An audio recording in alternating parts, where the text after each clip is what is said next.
আল্লাহ রাসূলের সাহাবী হযরত আলী কাররামাল্লাহু ওয়াজহাহু ও যুবকেরা আল্লাহ পাকের বান্দারা পরিষ্কার করে শুনে রেখে দাও আল্লাহ রাসূলের বিশিষ্ট সাহাবী মুসলিম জাহানের চতুর্থ খলিফা হযরত আলী কাররামাল্লাহু ওয়াজহাহু আল্লাহ রাসূলের কথাটা অনুসরণ করে জঙ্গলের ভিতরে ঢুকলেন বাবা। জঙ্গলের ভিতরে যখন প্রথম প্রবেশ করলেন দেখলেন একটা জিকিরের আওয়াজ পায়, আল্লাহ আল্লাহ আল্লাহ আল্লাহ আল্লাহ আল্লাহ জিকিরের আওয়াজ পায়। আমি চিন্তা করলো এত সুন্দর জিকির আমি জীবনে কখনো শুনি না, আমি এত সুন্দর জিকির কখনো শুনি না। এই জিকির করা ব্যক্তিকে খুঁজে বার করতে হবে, এই জিকির করা ব্যক্তিকে খুঁজে বার করে আর বিশ্ব নবীর কাছে নিয়ে যেতে হবে। আমি এত সুন্দর জিকির কখনো করি না। ওই জিকির করা ব্যক্তিরা খুঁজতে লাগলেন, খুঁজতে খুঁজতে পাচ্ছেন না বাবা। ওই জঙ্গলের পাশ দিয়ে একটা বিশাল নদী বয়ে গেছে, ওই নদীর পাশে একটা বড় বৃক্ষ আছে, ওই বৃক্ষর ডালে একটা ছোট্ট পাখি আল্লাহ আল্লাহ আল্লাহ জিকির করে, আল্লাহ আল্লাহ জিকির করে।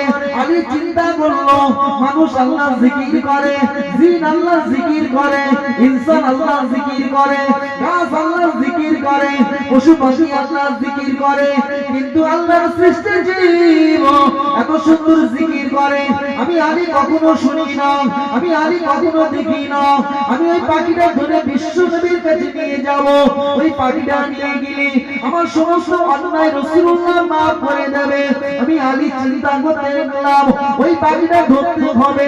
আমি আলী গাছের উপর উঠলাম, ওই গাছের উপরে ওঠার পরে যে ডালে পাখিটা বসেছিল ওই ডালে উঠে পাখিটা যখন ধরতে যাবে পাখিটা উড়ে অপর ডালে উঠে যায়। আবার আলী চিন্তা করলো অপর ডালে উঠে গেল, আবার যখন পাখিটা ধরতে যায় ওই পাখিটা উড়ে দুনিয়ার জমিনে একটা হারাম বস্তুর উপরে এসে পড়লো, হারাম বস্তুর উপরে এসে পড়লো। আবার দুই ঠোঁটের মাঝখান দিয়ে হারাম বস্তুর ভক্ষণ করতে লাগলেন। আমি আলী গাছের মাথা থেকে চিন্তা করতে লাগলাম যে ঠোঁট দিয়ে আল্লাহ আল্লাহ জিকির করে, আল্লাহ আল্লাহ জিকির করে, ওই ঠোঁট দিয়ে কিভাবে হারাম জিনিস ভক্ষণ করতে পারে?